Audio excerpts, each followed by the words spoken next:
Assalamualaikum warahmatullahi wabarakatuh. Bismillahirrahmanirrahim. Alhamdulillahirabbil alamin wassalatu wassalamu ala asrofil anbiya wal mursalin sayyidina wa maulana wa habibina Muhammadin wa ala alihi wa sahbihi ajmain, amma ba'du. Pemirsa Sisma TV yang berbahagia, bagaimana kabarnya hari ini? Mudah-mudahan semuanya dalam keadaan sehat walafiat dan sukses beraktivitas.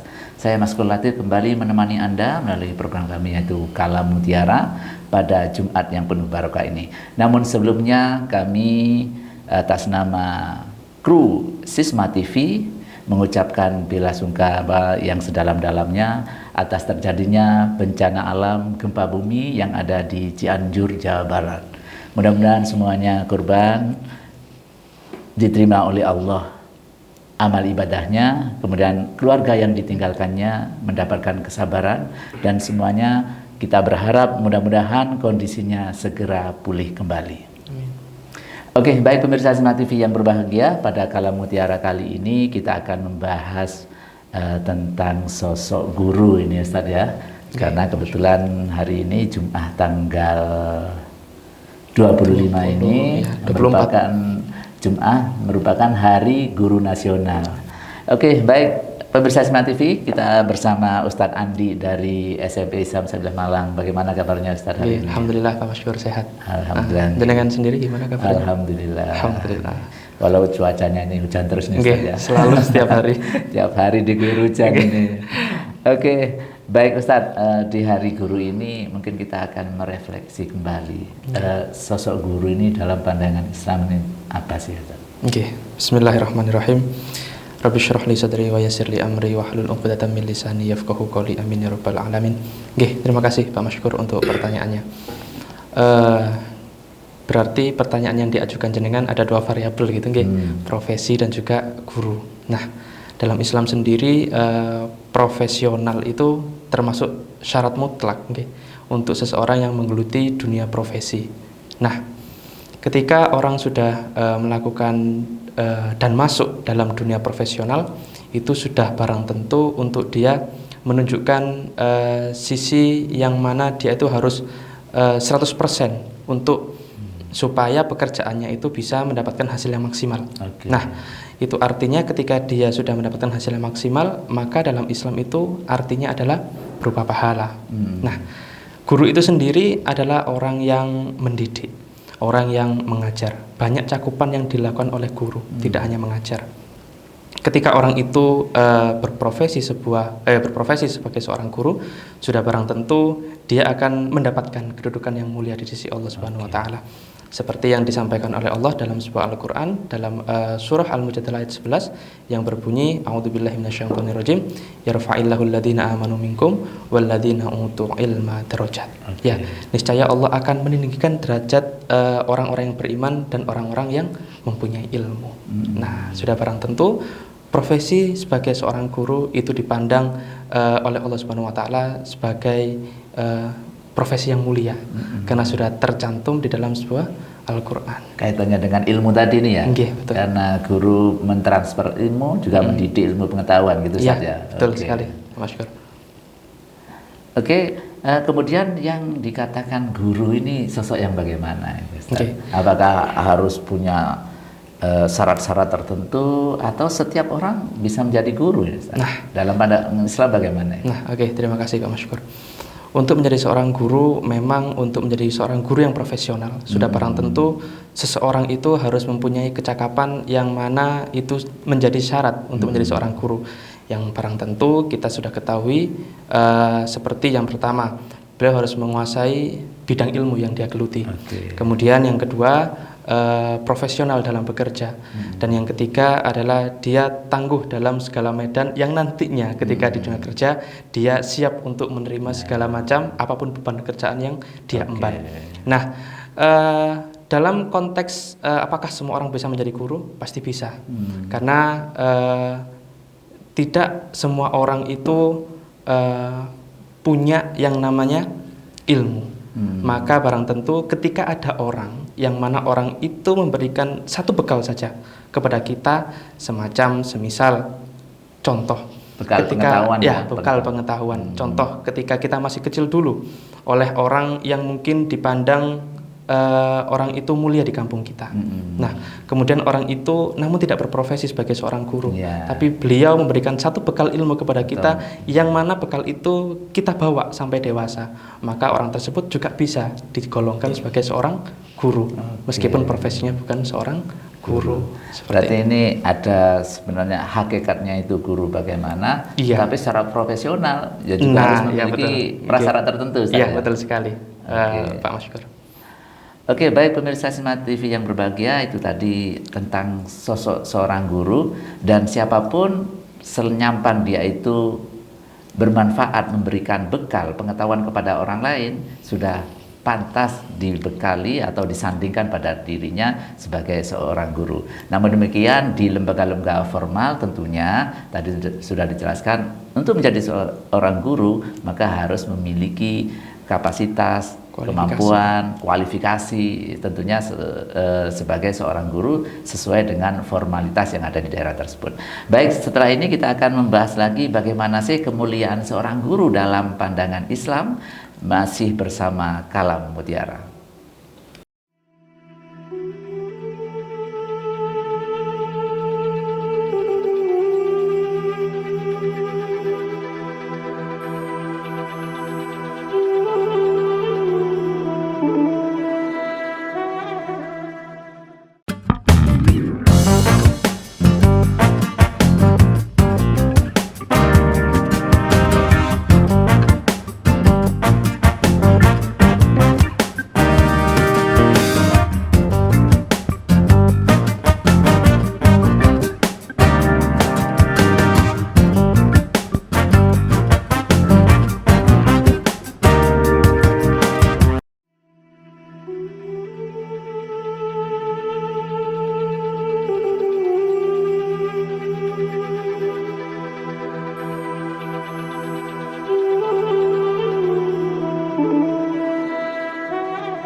Baik pemirsa Smart TV yang berbahagia, kembali lagi bersama Kalam Mutiara, dan di sini sudah hadir Ustadz Andi dari SMP Islam Seminah Malang.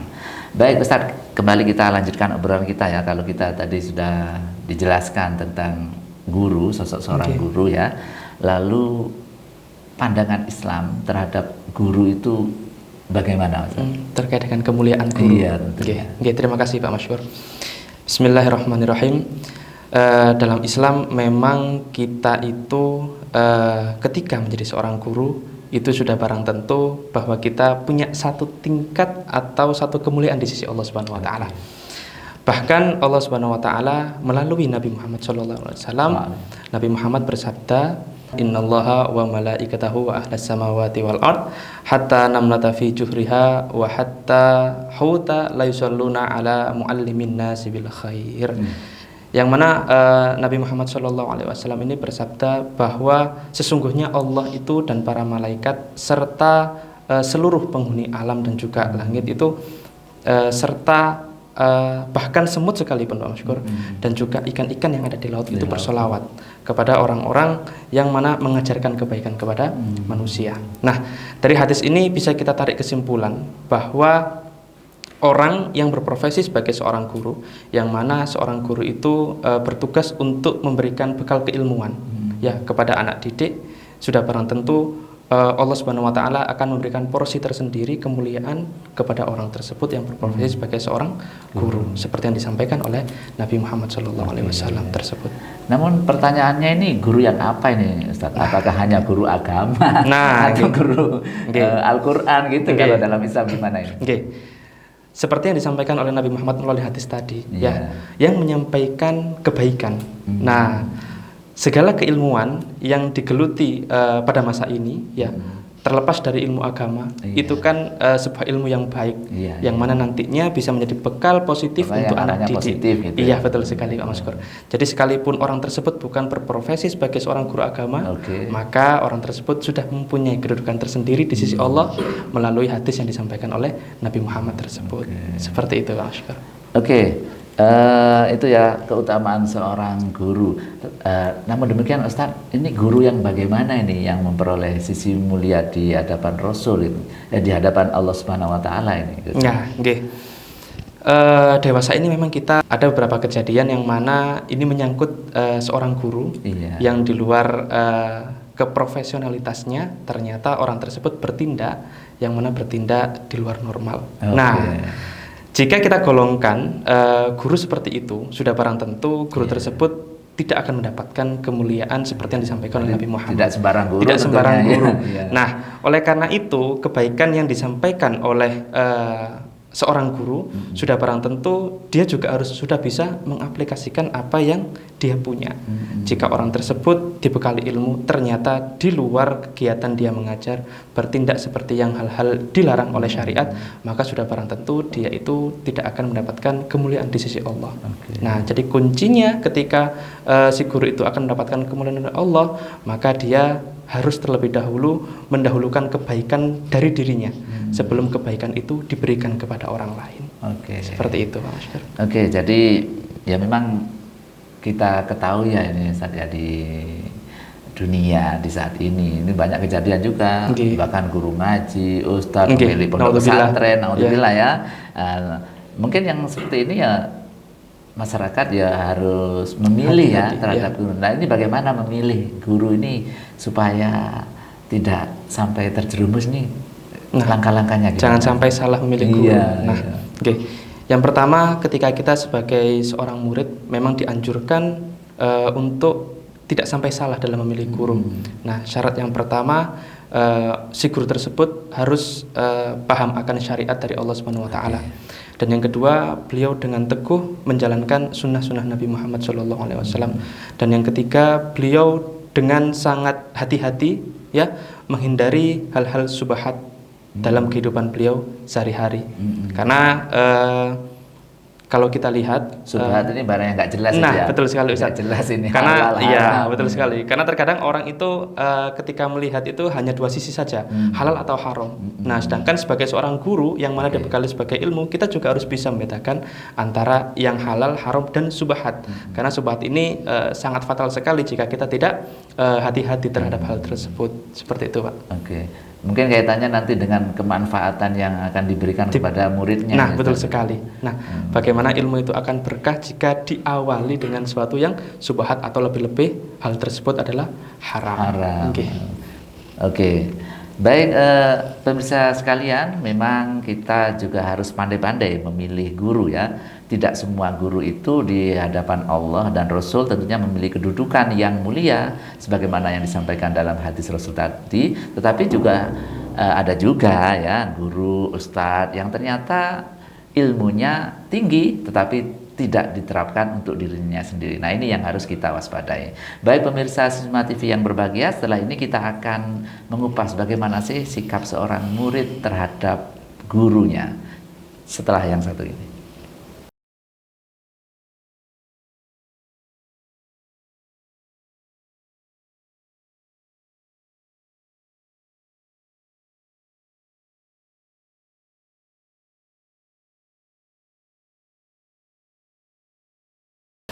Baik pemirsa Smart TV yang berbahagia, kembali lagi bersama saya pada program Kalam Mutiara hari ini, edisi Hari Guru Nasional. Dan kita telah membahas tadi bagaimana guru dan kemuliaan seorang guru.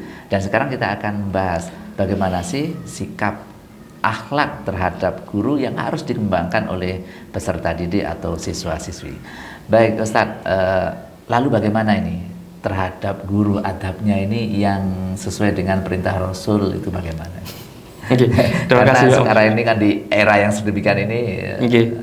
Kalau kita mengaca dari pemberitaan akhir-akhir ini memang banyak sekali ya dari segi anak didik kita ya itu mengalami yang namanya degradasi moral, Ustaz.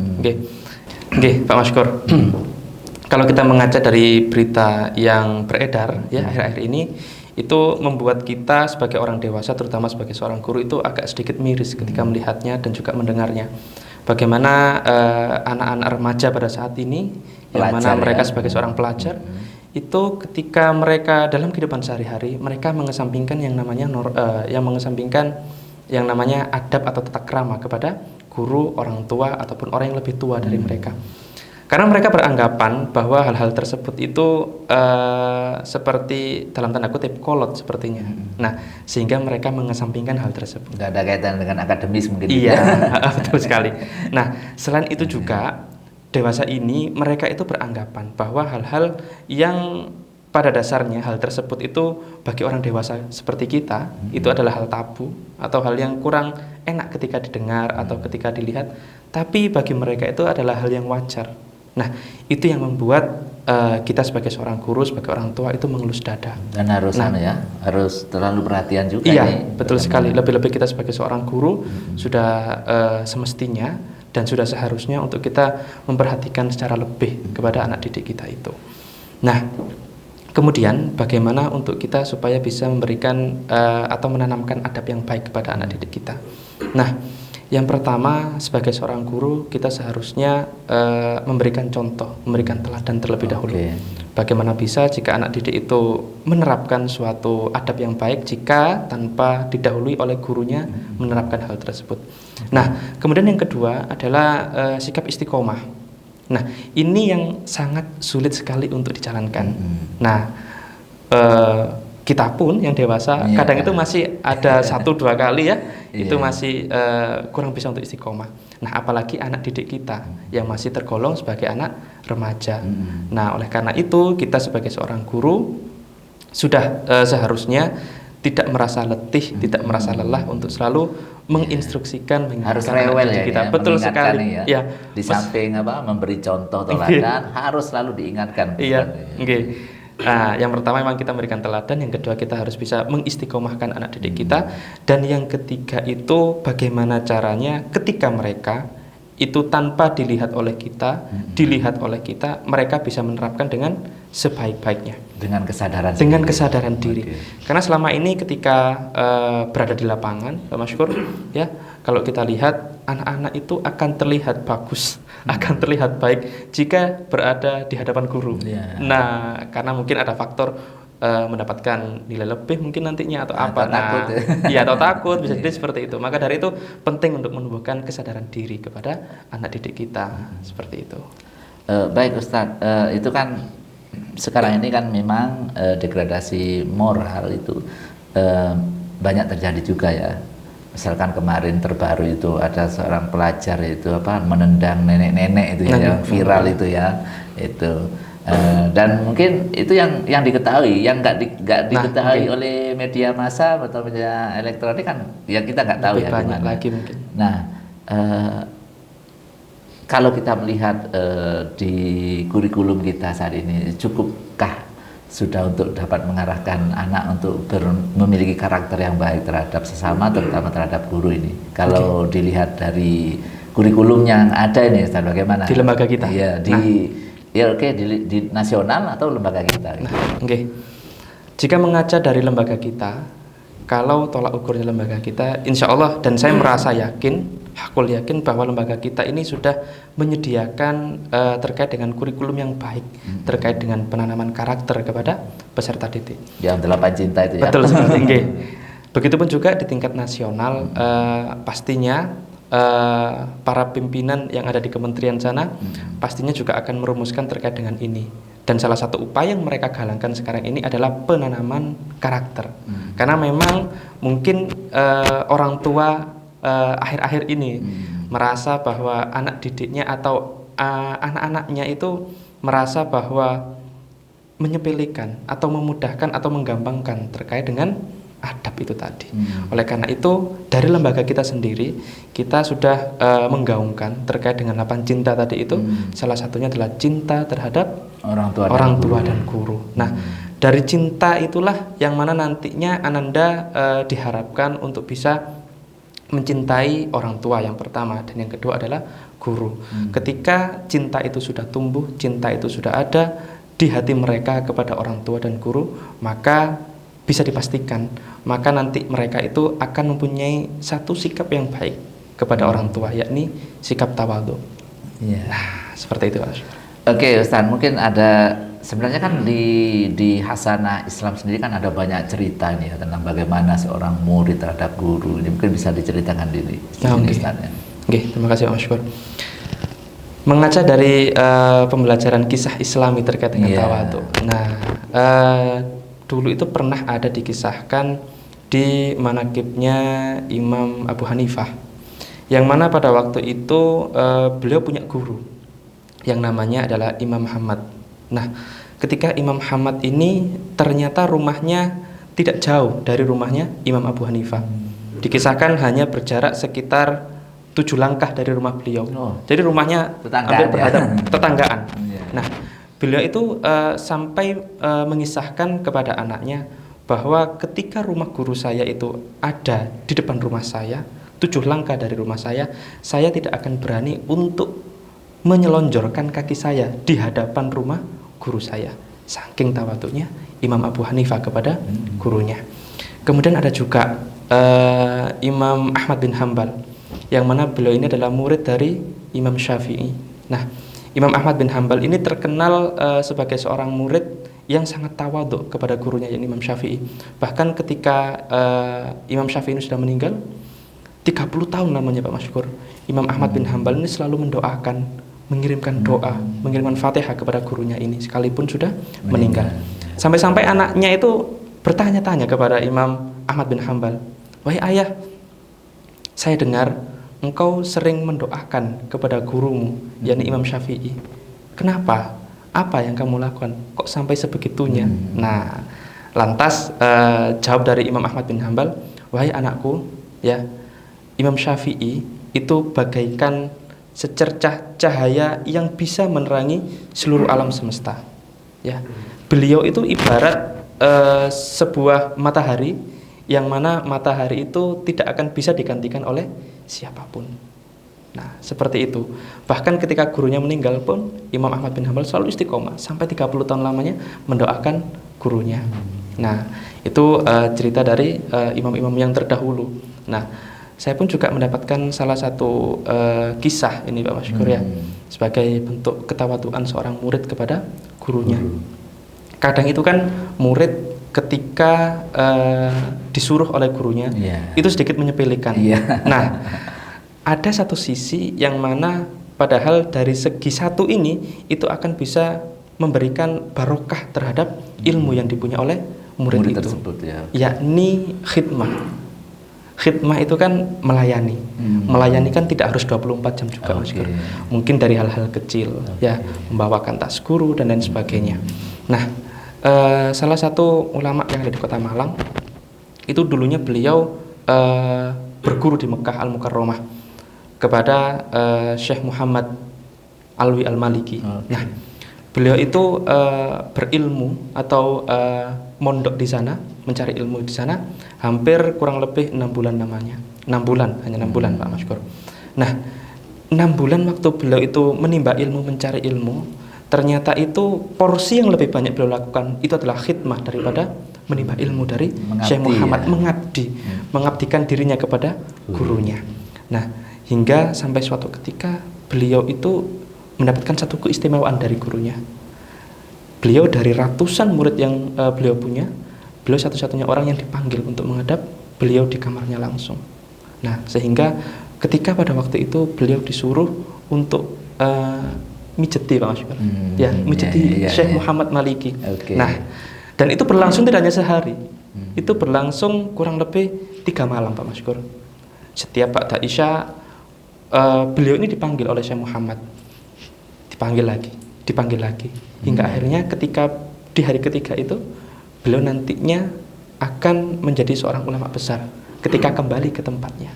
Dan sekarang alhamdulillah beliau lewat barokah khidmah kepada gurunya tadi itu, beliau saat ini menjadi salah satu ulama besar di Kota Malang ini.